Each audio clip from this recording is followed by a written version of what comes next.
Në një atmosferë reflektimi dhe kërkimit të së vërtetës, autori Ismet Ramadani na sjell veprën e tij më të re në ndrithijen e politikës, rrëfime të pathëna. Ky libër nuk është vetëm një dëshmi personale, por një pasqyrë e guximshme dhe e sinqertë e prapaskenave politike në Maqedoninë e Veriut. Me një stil të drejtpërdrejtë dhe analitik, Ramadani hedh dritë mbi momentet kyçe të jetës politike shqiptare, duke zbuluar rrëfime që deri më tani kanë qëndruar në hije, një thirrje për kujtesë, përballje dhe debat të ndershëm me të kaluarën. Në praninë e tij mbajtën fjalime dhe miq njëkohësisht bashkëpunëtor të rrugtimit politik, si avokati i popullit Naser Ziberi, Abdulmenaf Bexheti, rektor i Universitetit i Europës Juglindore, si dhe Blerim Shala, publicist nga Kosova. Unë besoj që e njoh mjaftueshëm Ismet Ramadani. Dhe ja kam pas çdo herë për lakmi për 2-3 gjëra. Optimizmin e tij i cili është i pashoq. Por njëkohësisht edhe maturia në qasjen e fenomeneve, ndodhive dhe aksioneve. Përshkruhet si person me një oratori të rrallë, që ka lënë mbresa në analet e parlamentarizmit në Maqedoninë e Veriut.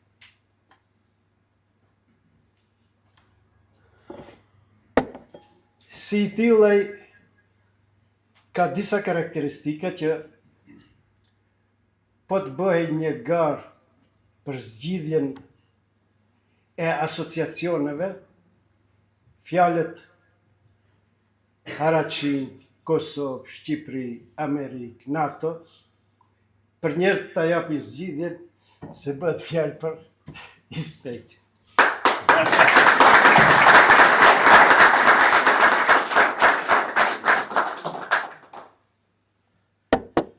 Në këto përcaktime mbeti konsekuent që nga fillimi. Nëse dikush prej juve ka pas rastin që ta lexoj librin, do të shihni se që në fëmijëri i janë mbjell disa përcaktime të tija që në jetën politike e kanë përcjell. Që nga stërgjyshi, që shpesh herë kur hapeshin diskutime dhe dilema për përcaktimet dhe orientimet tona, e thoshte se ne nuk duhet kemi dilemë se ku duhet orientohemi, kush duhet t'jetë aleati im, kush duhet t'jetë mbështetja jo. Dhe e tregon atje një rast që stërgjyshi i tij ja ka treg seriozisht vërejtjen madje me një shuplak apo shkop. Se si mund ti vesh në simetri barazie Rusin dhe Moskën me Amerikën dhe Washington. Duke e tërhekur vërejtjen se Amerika është mbështetësi im, Amerika është përkrahësi im, Amerika është mbrojtësi im. Dhe mund të keni parasysh se bëhet fjalë për stërgjyshin e Ismet Ramadanit, i cili sot ka, nëse nuk gaboj, 70 vite. Jo, stërgjyshi. Po, ty i ke 70, stërgjyshi do të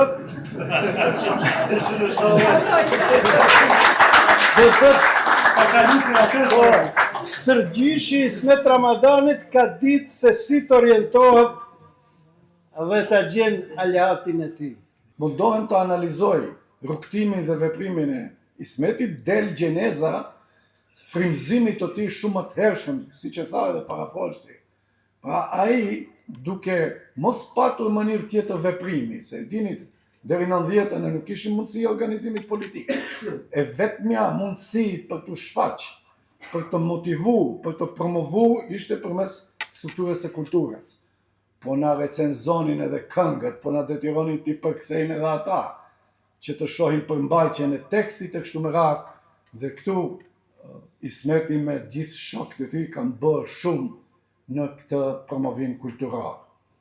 Pak më vonë, sigurisht që unë disa vitet e para të fillimit të viteve 90-a, nuk kam qenë atë shumë aktiv, po nga 93-4, pastaj përsëri duke qenë bashkë në veprim me Ismetin në suaza të strukturave më të larta të udhëheqjes së partisë në kryesinë qendrore, ka qenë kënaqësi të punohet me Ismetin. Orientimet e tij u thanë këtu dhe nuk ka nevojë që të përmendim, mirë po sa herë që ne kishim të them sfida përcaktimore për ato që ka ndodhte në presion sjellje të strukturave në vend që bënin, ku them strukturave të shtetit, dhe në anën tjetër veprimin në rrugtim strategjik, ne kishim një gap në këtë hapësirë.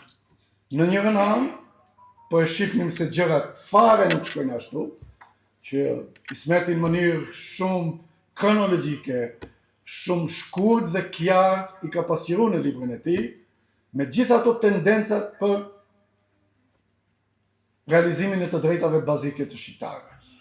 Që nga organizimi i parë politik, që në ditët e para, që në embrionin e parë të organizmit politik të një subjekti që ishte menjëherë ose paralel, mund të themi gati e formsuar me subjektin e parë politik të asaj kohe në demontimin e Jugosllavisë komuniste.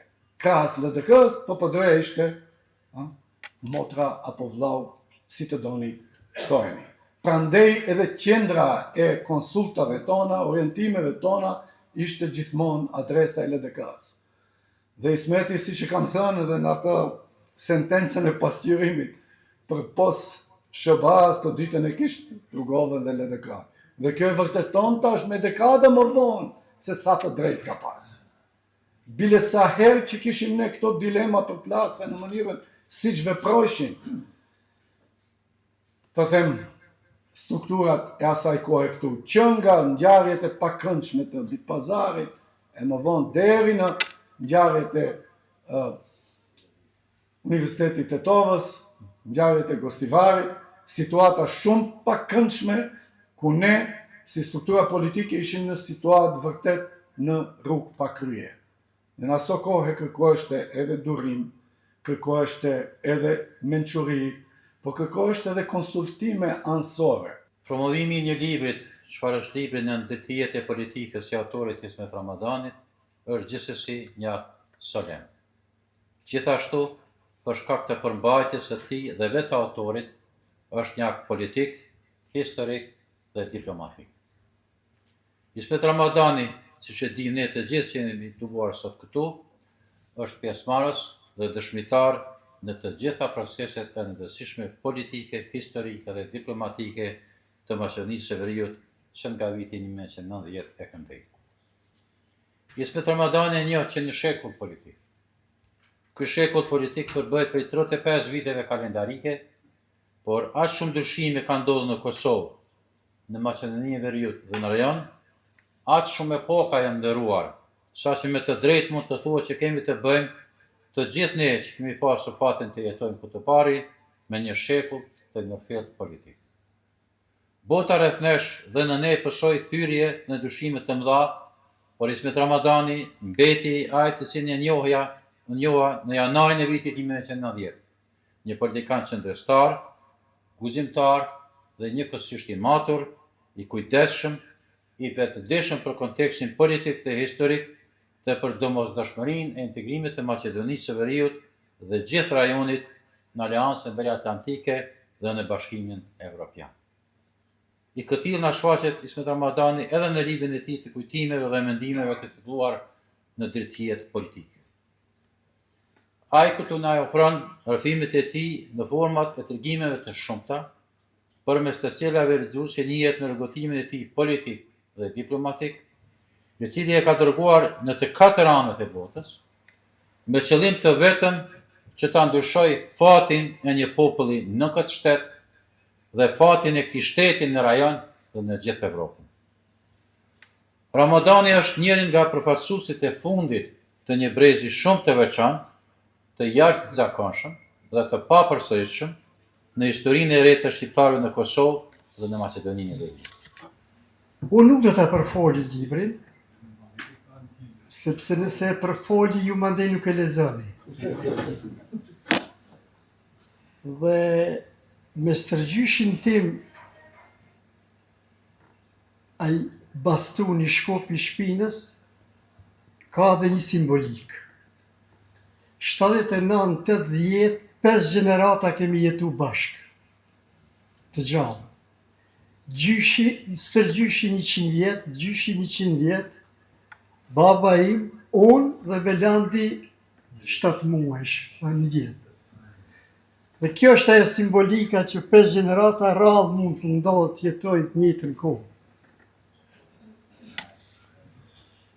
Përndryshe, sa i përket orientimeve politike ose strategjike, geopolitike, kështu me radhë, unë atëherë fëmijë kam qenë normal, po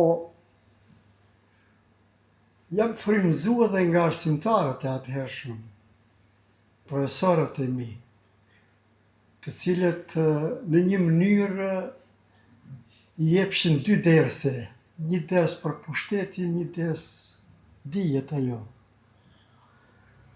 Dhe i përcaktim pra për Amerikë. Dhe kur i tregosha unë këtë bastunin shpinës, të parit i kam tregu Christopher Hillit. Tha, për nga ti kështu pra Amerikanë, tha, kush ta kam bjellë këtë? Valla i stërgjyshe kam hangër, thash, kështu shpinës. Kur i tregova që më ka ra shpinës me baston, tha, you deserve it. Tha, e pas meritu, tha. Do me thonë me fjallë popullore, mirë ta pas ka bërë. Titullin të cilin unë i kam dhënë e sot mja përcakton të ardhmen, ati do të gjeni analizë politike. Këta që e kanë lexu shokët e mi pra e di. Për ndryshe, kam pas momente interesante. Me që më ra në hise të mbaj konferenca dhe fjalime në 4 anët e botës. Unë nuk do t'ju tregoj, po vetëm do t'ju intrigoj. Si reagoi publiku prej 850 deputetëve të botës në Seul, në Korenë e Jugut, kur unë flas për Rugova dhe Kosovë. Atje do t'a lexoni, nuk do t'ju tregoj. Si do të reagoni ju kur të lexoni librin, kur në një katedrale të New Yorkut, me rektorin Fadil Sulejmani të Universitetit e Tovës dhe të tjerë, prifti në atë Temjanin Nastërpik, tash, se e kam edhe hoxhën këtu. Edhe për një moment e pyes Fadil Sulejmanin, i them, që po thu, me thonë ky sot se u vendos këtu në Shtëpinë e Bardhë, legalizimi i universitetit, a e këshin ndru fejë. Dhe që këthuj ma, tha, me njëherë, qëfar pasioni për universitet njeriu kishte.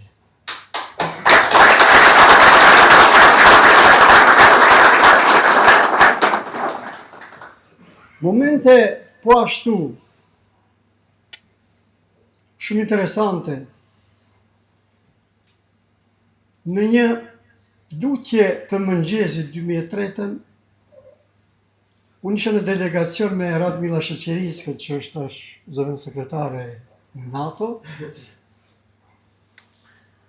Edhe një ditë përpara na shoqëronte një kongresmen aty, dhe për një herë telefonin kongresmeni u çu në kam, sikur u shqetësu, sikur, aman në telefon unë e ndëgjoj, thot Rugova, e përsëri disa herë. Kjo Radmila thot, Ismet, shka njeriu, dhe shka u? Këtë kongresmen. Andë unë i them, do ta shohësh nesër. Se e disha unë kush është Rugova. Në këtë eveniment nuk munguan as fjalët miradije nga analisti Imer Selmani dhe profesori universitar Vullnet Ahmeti. Është kënaqësi të jesh në promovime të tilla. Sot Ismet Ramadani bashkë me panelistët që ishtë, ka një përvojë të gjatë politike. Unë vetëm do doja të them fjalë miradije për atë politikaj të viteve 91-90, kur u themelu faktikisht proceset e pluralizmit në Republikën e Maqedonisë, gjithë politikajt e Partisë për Prosperitet Demokratik kanë qenë një plejad intelektualesh që e kanë mbrojt interesin kombëtar shqiptar, janë përpjek të emancipojnë politikaj tjerë që nuk kanë qenë të reformuar, edhe pse sistemi viteve 90 u rënua, por vetdia e tyre kolektive ende ngeli si me qenë monizëm. Kështu që plejada si politikajt, zoti Ismet Ramadani ku në librin Në ndrithijet e politikës, besoj se i ngërthen gjithë problemet politike të Partisë për Prosperitet Demokratik dhe të shqiptarëve që kanë qenë si kërkesa imediate, kërkesa të moqme, kështu që prosperiteti si subjekt politik ka pat një qasje të jashtëzakonshëm, sepse edhe vitin 91 kur votohet Kushtetuta e re e Republikës Maqedonisë, asaj kohe Partia për Prosperitet Demokratik dhe kjo plejad e intelektualesh dhe politikajt nuk e kanë votuar. Kjo tregon një pakënaqësi të shoqëria, të etnia shqiptare nga një padrejtësi historike që është bën, sepse jemi autokton këtu dhe vazhdojmë të jemi edhe më të tjerë. Unë besoj se në këtë libër rrëfimet të pathana të diplomatit, të njeriu të urtë, zotëri Ismet Ramadani, besoj se i ka përmbledh të gjitha problemet dhe peripetit e shqiptarëve që i kanë kërkuar dhe vazhdojnë edhe sot e kësaj dite. Si do e komentoni të ndikimin e këtij libri në debatin publik politik në vendin tonë sot? Unë besoj se këtu ka fakte të dhëna që gjeneratat e reja, po edhe studentët e universiteteve tona do të marrën si shembull ku do të mund të këta kërkesa të kërkojnë dhe të realizojmë në vazhdimsi. Është një përpjekje historike e shqiptarëve.